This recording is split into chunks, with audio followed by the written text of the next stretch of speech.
जय सమ్మక్క घटम तल्लिकी जय घटम तल्लिकी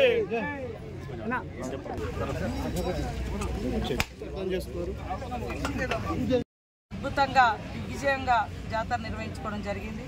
ఈ జాతరకు నిర్వహణ ఖర్చులకు ఇచ్చినటువంటి రాష్ట్ర ప్రభుత్వం ముఖ్యమంత్రి రేవంత్ రెడ్డి గారికి ప్రత్యేక ధన్యవాదాలు, బట్టి విక్రమార్క గారికి, డిప్యూటీ సీఎం, ఫైనాన్స్ సెక్రటరీ గారికి, ఎంటైర్ మా క్యాబినెట్ అందరికీ కూడా మంత్రులందరికీ పేరు పేరున ఎండోమెంట్, అదేవిధంగా ట్రాన్స్పోర్ట్ మినిస్టర్ పొన్నం ప్రభాకర్ గారు, అదేవిధంగా కొండ సురేఖ గారు, ఇతర మా జిల్లా ఇన్ఛార్జ్ మంత్రివర్యులు పొంగులేటి శ్రీనివాసరెడ్డి గారు, మరి నాతో పాటు ఈ కార్యక్రమంలో నిరంతరం కష్టపడ్డటువంటి ములుగు జిల్లా అధికార యంత్రాంగం, ములుగు మరి కలెక్టరు, ఎస్పీ, వారి శాఖల అధికారులు అందరూ కూడా, శానిటేషన్ కావచ్చు, ఆర్డబ్ల్యూఎస్ కావచ్చు, అదేవిధంగా మరి ఐబీ కావచ్చు, ఉమెన్ అండ్ చైల్డ్ కావచ్చు, అన్ని రకాలు, ఇటు రెవెన్యూ వాళ్ళు, ఇటు పోలీసు వాళ్ళు, దాదాపు 20 శాఖల అధికారులందరూ కూడా అక్కడే ఉండి ఈ వారం 10 రోజులు బాగా కష్టపడ్డారు।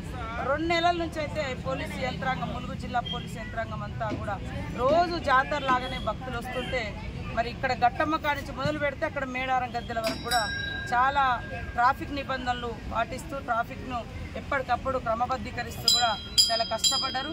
సమ్మక్క సారలమ్మ సేవలో మరి జాతర విజయవంతంలో కృషి చేసినటువంటి అధికారులు, అనధికారులు, స్వచ్ఛంద సంస్థలు, రాజకీయ నాయకులు, మన గిరిజన సంఘాలు, ఆదివాసీ సంఘాలు, ఇంకా అనేక రకాల సంఘాలు, దళిత సంఘాలు, బీసీ సంఘాలు, అన్ని వర్గాల కుల సంఘాలకు కూడా పేరు పేరున నమస్కారాలు। ఇక్కడ గట్టమ్మ పూజారులు, అక్కడ సమ్మక్క సారలమ్మ, పగడ్దారాజు, గోవిందరాజు పూజారులు, వారికి కూడా ప్రత్యేక ధన్యవాదాలు। ఈ యొక్క గొప్ప వైభవాన్ని ఎప్పటికప్పుడు బయటి ప్రపంచానికి చూపించినటువంటి పత్రికా మీడియా సోదరులకు పేరు పేరున హృదయపూర్వక నమస్కారాలు। ఇంకా నేను అందరి భక్తులకు కూడా ఒకటే చెప్తా ఉన్నాను, ఈరోజు మీరు అందరు ఎంతో సంతోషంతో కోట్ల మంది భక్తులు వచ్చారు।